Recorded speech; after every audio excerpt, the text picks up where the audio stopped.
আজকে আমাদের এই গোপালপুর শিশু বিকাশ মডেল স্কুলের বার্ষিক ক্রীড়া প্রতিযোগিতা, শীতকালীন যে বার্ষিক ক্রীড়া প্রতিযোগিতা 2025-এর প্রতি বছরের ন্যায় এবছরেও আমাদের অনুষ্ঠিত হচ্ছে। এটা হচ্ছে নদিয়ার নাকাশিপাড়া বিল্লগ্রাম পঞ্চায়েত। ইভেন্ট বলতে প্রথমে আমরা প্রত্যেক জনের 3টে করে ইভেন্ট আছে। 50 মিটার রান এবং 75 মিটার রান ক্লাস ওয়াইজ। তারপরে প্রত্যেকের রানটা সবার আছে।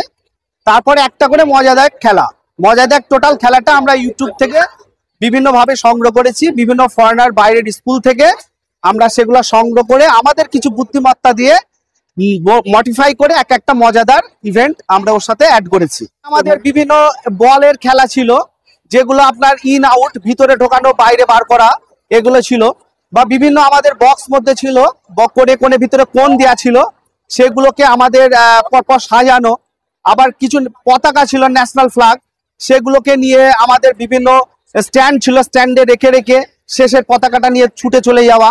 এই ধরনের অনেক মজাদার ছিল খেলা। এবং কিছু খেলা ছিল যেটা পিঠে ব্যালেন্সের খেলা ছিল, পিঠে খাতা রেখে আস্তে আস্তে ছুটে যাওয়া। অঙ্ক দৌড় ছিল, গার্জেন অভিভাবকদের খেলা রয়েছে, মায়েদের খেলা এখন মিউজিক্যাল চেয়ার চলছে প্রায় শেষের দিকে। হয়েছিল 10টার সময়। এটা আমাদের প্রায় অন্তিম লগ্নে পৌঁছে গেছি। এরপর আমাদের গোয়াজি লাইক একটা রয়েছে। প্রত্যেকেই প্রথম, দ্বিতীয়, তৃতীয় তো পুরস্কৃত হবেই। তাছাড়া আমার গত বছর থেকেই আমার একটা ইচ্ছা, অনেক বাচ্চা দেখা যাচ্ছে পুরস্কার পেল না, তারা মনটা খারাপ করে, তাই তাদের জন্য সান্ত্বনা পুরস্কার রেখেছি। অর্থাৎ আজকে উপস্থিত হলেই প্রত্যেকে পুরস্কার পাবে। আর একাডেমি পুরস্কারও রয়েছে। আরো একটা আমাদের খুব ভালো একটা কর্ম ছিল, যেটা হচ্ছে বিনামূল্যে চক্ষু পরীক্ষা শিবির বাচ্চা সহ গার্জেনের। অনেক সময় কি হয়, এই সময় বাচ্চারা তো মোবাইল আসক্ত, তাই মোবাইল দেখে চোখের যে মোবাইলের রেজুলেশনে চোখ কিন্তু অনেক সময় খারাপ হয়ে যায়। আমরা প্রথমে ধরা পড়ে না, যখন বাড়াবাড়ি হয় অনেক সময় তখন আমরা ডাক্তারবাবুর কাছে যাই, তখন স্যারদের আর কিছু করার থাকে না। তাই শুরুতেই যদি ধরা পড়ে, সেটা একটা চশমা বা ড্রপের মাধ্যমে সম্পূর্ণ সুস্থ হয়ে যাবে।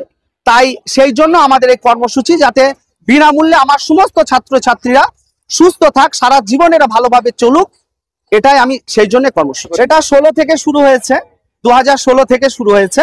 এটা 2025, প্রায় 10 বছর। 2016 সাল নার্সারি থেকে স্ট্যান্ডার্ড 4। কত স্টুডেন্ট আছে? 182 জন। প্রথম বছরে শুরু করেছিলাম 56টা ছিল। 56 থেকে এখন কত দাঁড়িয়ে? 182। তার মধ্যে লকডাউনের আবার 3 বছরে একটু অবস্থা খারাপ হয়ে গেছিল, স্কুলের অবস্থা লকডাউনের জন্য। আশা করি আস্তে আস্তে সমস্ত কিছু কাটিয়ে আবার আমরা আস্তে আস্তে উপরের দিকে উঠছি। বাংলা না ইংরেজি? এটা বাংলা মিডিয়াম, কিন্তু এখন ইংরাজি অনেক বই যৌথভাবে টুইস্ট করে, সেই সঙ্গে আরো একটা অতিরিক্ত সাবজেক্ট, যেটা হচ্ছে অ্যাডিশনাল সাবজেক্ট। আমার স্কুলে অ্যারাবিক আছে, অর্থাৎ আরবি সাবজেক্টটাও রয়েছে, অ্যাডিশনাল সাবজেক্ট। কতজন শিক্ষক অশিক্ষক কর্মী আছে? শিক্ষক অশিক্ষক সব মিলে আপনার ওই 11 জন মতো রয়েছে। আমার নাম বাসির আলী মল্লিক, আমি এই স্কুলের সম্পাদক।